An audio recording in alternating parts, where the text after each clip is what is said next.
Hi, this is Jeff Wong with Expert Village, and today we're going to learn the basics of maintaining your vehicle. The next fluid we're going to check is your power steering fluid, and this enables you to have power steering in your vehicle. So in your engine bay, look for a reservoir such as this with a similar red cap. And if you read the lettering on it, you should be able to see power steering fluid.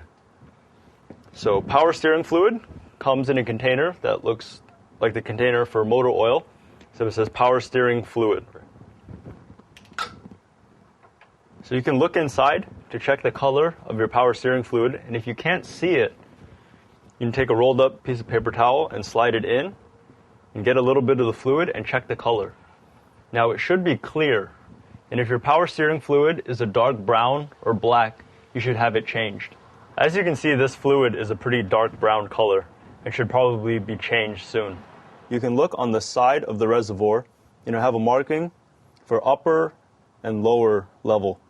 So simply pour some fluid in until the fluid level is between these two markings.